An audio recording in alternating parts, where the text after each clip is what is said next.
I remember when the first Dark Souls was the free game of the month on Xbox 360. I barely managed to make it to the first Hydra, and that's not even tackling the Bell Gargoyles. I must have been 12, maybe 13, and while I didn't get past the first Hydra, thoughts of this game stuck with me all the way to late high school, when I decided to pick up the remaster. And after some much needed maturing years after first touching the game, I managed to beat the Bell Gargoyles, ring the first Bell of Awakening, and then the rest was history.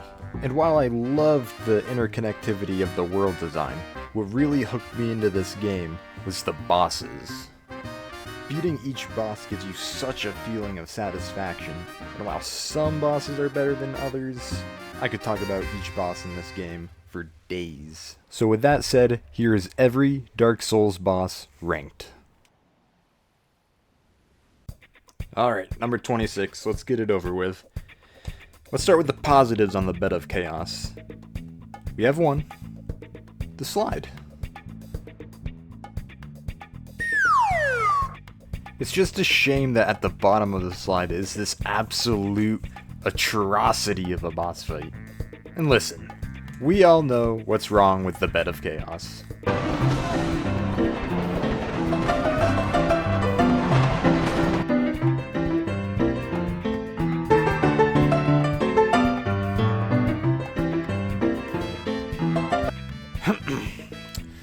Yeah, I can confidently say that if I was given the choice between this fight or a fourth fucking asylum demon, I would take the latter in a heartbeat. Speaking of which, let's talk about the third fucking asylum demon you're likely to encounter. Simply put, this boss is offensive to me. It holds back both the asylum demon and the stray demon simply by existing. I don't have a whole lot to say about this guy, other than we did not need this fight 3 times in the same game. Let's take a break from the Lost Izalith bosses and talk about this absolute snoozer of a fight, the Moonlight Butterfly. This is easily one of the most boring fights in the entire series as a melee build. Bloke flies its quirky ass up in the air for the longest time until it decides to come on down and eat some green shit. And let me tell you, the only way anyone is getting any enjoyment out of this fight if they're on some green shit. It managed to beat out 2 other bosses, so good for you, Moonlight Butterfly. What foolishness. Yeah, the only foolishness here is that FromSoft actually thought that running down a hallway for a year would make for a good boss fight. From one snoozer to the next, I gave Gwendolyn the edge over the Moonlight Butterfly because at least Gwendy actually forces you to pursue the boss instead of waiting for it to come down to feed. Yeah, but the gimmick gets old quick with running down the hallway and then the boss just keeps teleporting away. Come on, man. Semi-interesting lore aside, the work you have to do to get to this boss is not worth the end product you get, and for that, Gwendy can sit tightly at number 23. Alright, Centipede Demon is absolutely an interesting fight, but oh my god, they butchered the arena so bad. Once you get the boss to land you can actually fight it on, it's an okay fight. The moveset is kind of basic, but it's interesting enough, and the boss has all the limbs that you can actually rip off, and that's how you get the orange charred ring. Not that it's very useful in this fight, because you don't get it until so late into it. Yeah, a mediocre fight mixed with pretty bad Arita makes for a pretty low-ranking fight at number 22. I think it's fair to say that not many people are going to come rushing to the defense of Ceaseless Discharge. His attacks are slow and kind of unintuitive, but he has one thing going for him. Being the big goofball that he is, if you have him chase him to the beginning of the arena, he'll kind of fall over the side of the cliff, leaving him vulnerable to attack him until he dies. While his lore is wildly depressing, seeing this big goober just roll over and die for you is way too comical not to put him above some of these other goobers. So for the gift of laughter, Ceaseless discharges his way all the way to spot 21. Thank you, Ceaseless. Seath is definitely a boss I wish I could like more than I did. I like the introduction where you're forced to let him kill you, and then breaking out of the jail leading into the rest of the archives, into the Crystal Cove, is a super cool setup leading up into the actual boss fight. Once you destroy the immortality crystal thing that Seath has keeping him alive, you're able to damage him. And that one fucking clam that somehow always makes it into the boss arena before you're able to trigger the cutscene. It's also worth noting that you're able to get the Moonlight Greatsword by chopping off his back tail, which is super cool, except the damn tail doesn't want to chop off half the time. Seriously, I chipped away at the tail for the entire fight and did not get the Moonlight Greatsword this run. Not to mention the boss, doesn't even fit inside its own arena and, is constantly pushing you against the wall. I can't really justify putting Seath any higher, which is a shame for being one of the lords. So if you're able to get past the Bonewheel skeletons at the bottom of the catacombs, you're greeted by none other than Pinwheel. Now, Pinwheel is generally regarded as one of the biggest pushovers in gaming. However, due to the ease of this fight, it's easy to overlook that it's actually pretty fun of a fight. I decided to not mow the boss down in 3 hits and let it multiply, and keeping track of each Pinwheel is actually semi-engaging. If they actually gave this boss some real HP, this could have been a better Fool's Idol from Demon's Souls. The design is visually gnarly too, with the 3 heads, but man, I can't overlook the HP pool, so I can't justify putting it much higher, unfortunately. But as a Souls veteran, I'll always respect the meme of this guy. Before I dive into the meat and potatoes of the Capra Demon, let me start by saying I actually kind of enjoy this fight. People don't like the fast-moving puppers and how the arena is way too small for all 3 enemies. I like using the stairs to break up aggro, and then that also leaves Capra himself open for a drop attack. It's objectively a terribly designed fight, but I like trying to use the boss arena against the boss himself. It makes for a fun enough challenge, so I'm comfortable leaving Capra at spot 18. Number 17, we have the boss of the Painted World. Priscilla definitely has a lot going for her. It's especially interesting that she doesn't initiate the fight, you do. This bitch respectfully tells you to get the hell out of dodge. Once you take that first swing at her, she goes invisible, and you have to keep track of her movements in the snow. But once you do find her, the fight is super easy, and the combat itself leaves a lot to be desired. Then again, she's not looking for a fight, so the fact that she's easy to kill makes sense with her character. You'll definitely feel like a dick once you do kill her, so for creating emotional resonance, I'm happy with this placement at spot 17.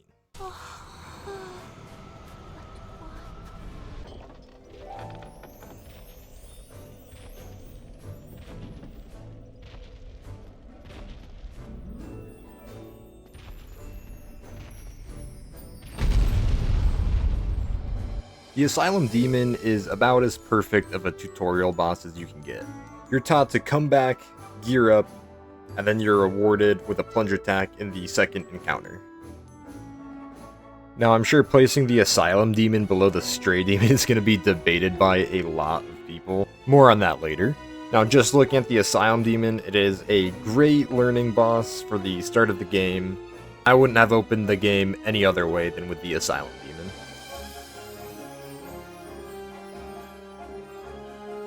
Iron Golem is a pretty simple fight, but it's really effective. After the long ascent up Sen's Fortress, you're greeted by this big lumbering giant.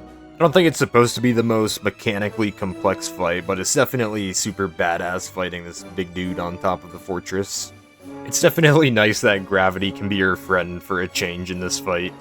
Knocking him off the tower is definitely one of the most satisfying kills in the series. And then you're rewarded with the amazing cutscene that brings you up to Anor Londo. Beautiful.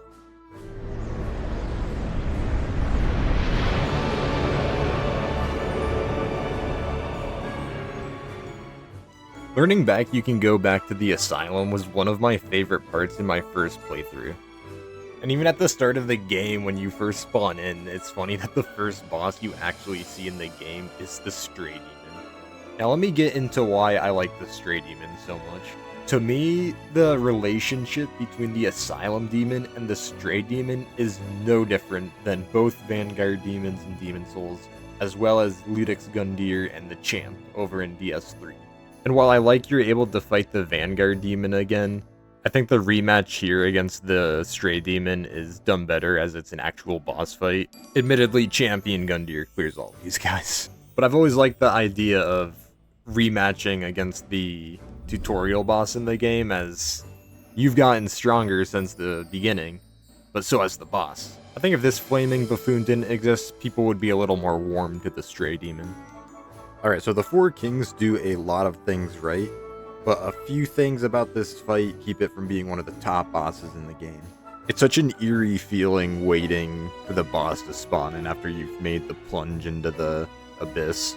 I feel like the vibes and the aesthetic of the fight actually carry it, as the combat with the boss itself could have been better. I mean, that's my main gripe with the fight, is that it's the same boss just spammed over and over, and that boss itself isn't intuitive enough to be spammed like that. Like, I feel like it's kind of just the same mini-boss over and over.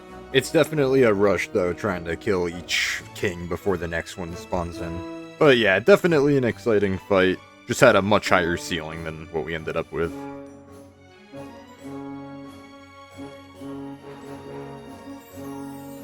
So we're getting to the point where I have to nitpick a little more in between some of these bosses. And with the Bell Gargoyles, there isn't anything inherently wrong with the fight. My main thing with this fight is that sometimes their movement can be a little janky at times, but that might also be because of the odd shaping of the rooftop.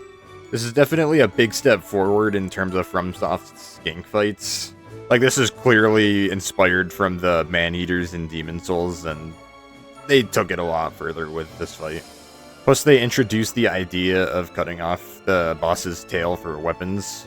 Yeah, super sick fight that would actually be much higher on this list had it gotten an actual remaster.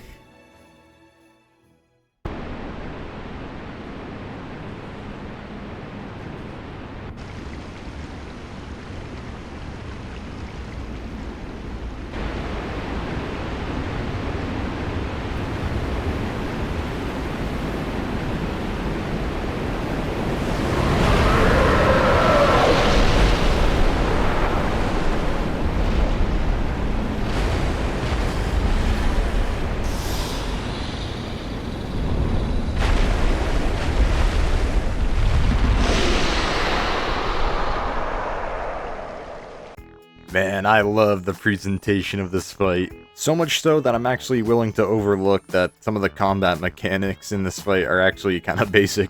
The boss is slow and easy to maneuver around, making for easy hits. That's exactly how you would expect a creature of this size to move. Cutting off the tail not only gets you the boss weapon, but takes away one of its most dangerous attacks, incentivizing going for the tail. I don't expect many people to have the Gaping Dragon very high on their list, but to me it's an underrated dragon fight. What might come as a surprise to many is I have the Taurus Demon cracking my top 10. To me, it's the perfect bridge fight between the Asylum Demon and the Bell Gargoyles. But yeah, strategizing against this guy in the early game is definitely fun for me. You can either take out the two archers and bait him in for a drop attack, or just hug his crotch and roll through his pretty well telegraphed attacks.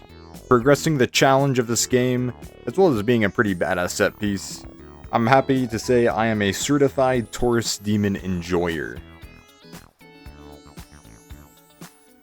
Whether you parry or not against Gwyn, this is definitely an intense fight, man.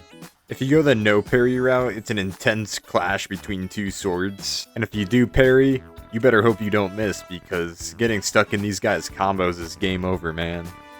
The soundtrack of this fight, too, is beautiful and so iconic. So much so that they brought it back in DS3 for the Soul of Cinder fight. While I think Gwyn is an absolute banger to close out Dark Souls 1, there's just a few other fights in the game that just are a little more fun to me. But being at the number 9 spot in a FromSoft game is nothing to scoff at. You know, in a DLC as stacked as Artorias of the Abyss, it's easy to forget how perfect the first boss of it actually was. It's super well balanced too, because while it has a super low HP pool, it's as fast as lightning and hits like a truck. I feel like they should have added the ability to take off its tail. That would have gotten rid of the poison issue in this fight, as well as making the fight a little more dynamic. But yeah, I love how the speed of this fight pushes the boundaries of the game, and it was such a perfect way to open up the DLC.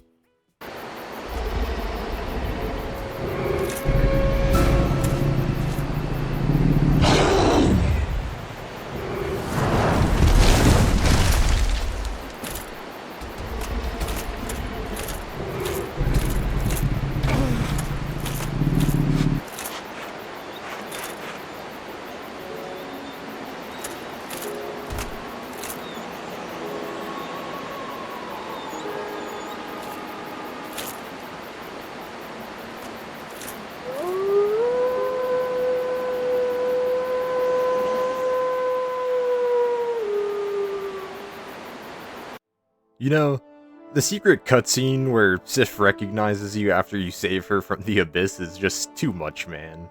The OST here perfectly captures just how emotional this fight really is. I think the combat is decent enough too.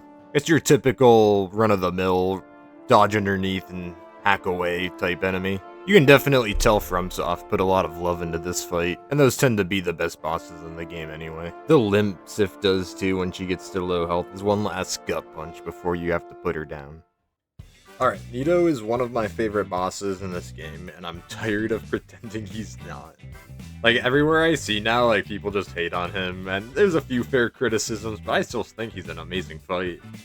I like that there's different ways to approach the fight. Like, for me, I like to get a divine secondary weapon, take out the skeletons, then focus on Nito.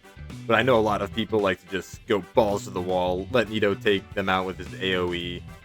And sure, either way gets it done, but I like that there's options. A lot of people hate the fall too, that takes out a good chunk of your health, but I like that it adds to the strategy that comes with this fight. And that's a good way to look at this fight, is that it's a strategy fight. You come down there without a plan, it's super easy to get overwhelmed by the multiple skellies, the AoE, the damage you get from dropping off. But if you come up with a plan and go down there, you're golden. I also think it's interesting that he has his own covenant. It's not often you're able to interact with the boss before the fight. But yeah, to me, Nito has layers, and I like that about him. Alright, so at the number 5 spot, we have one of the biggest early game hurdles, the Chaos Witch Quelaag. I mean, this is another fight that doesn't get nearly as much credit as it should. Now, for me personally, there's two big reasons why I like this fight so much. The first being that I like that the boss dictates where in the arena you're gonna be fighting. You have to remain cognizant as she places lava pools down. It's so easy to get boxed in. And then secondly, I love how she forces you to pay attention to her top half to keep an eye out for those AoE tells.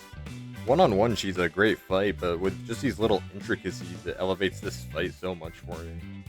But yeah, for being such a complex early game fight, Quelaag scurries her way up to the number 5 spot. Our last base game Dark Souls boss, and just missing out on the top 3, we have the legendary duo Ornstein and Smough. Unfortunately for ONS, they have one minute issue, whereas the top 3 bosses on this list are damn near flawless.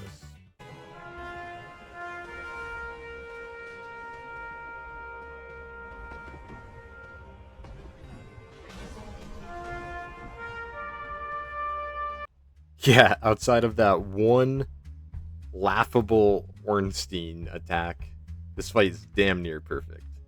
It's awesome too that it gives you the option of killing Ornstein first or killing Smough first, and then that dictates who you fight in the second half. It's definitely easier killing Ornstein first to fight Super Smough, but it's always nice that the option's always there. Yeah, this fight is super well balanced. It's an epic ending to Anor Londo. It just should have cooked in the oven for like half a minute longer. Oh, the process leading up to Calamite is so cool, shooting him out of the sky. While he's only at the number 3 spot, this is easily the best dragon fight up to this point in the series. Calamite is also definitely my personal hardest fight in the game. It actually took me quite a few tries this run.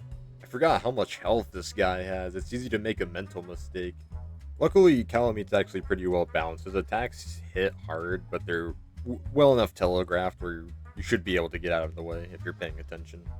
I especially like his Calamity attack. It's a great chance to get in some damage, but if you get hit by it, you're done. FromSoft definitely cracked the code with the dragon fight in this one. A lot of the dragon fights in the series have definitely been hit or miss, but I can definitely say that Calamite is one of FromSoft's best in their dragon catalog.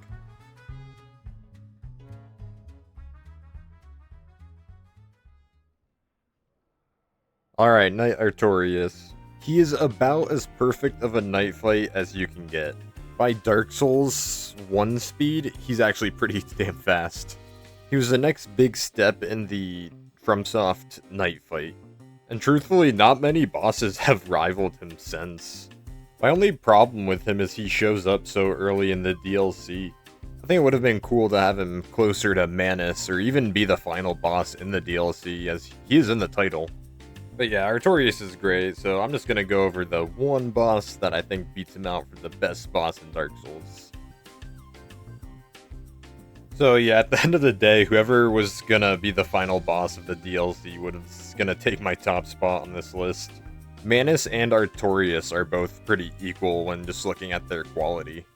Now as it stands, as Manus is the final boss, it's just as effective as Artorias was waiting for us down there. Once again, Manus pushes the boundaries of the combat speed in this game.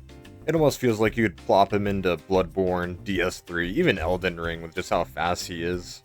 I also love that his lore is extended into Dark Souls 2 with the Shards of Manus being pivotal characters in the plot of that game.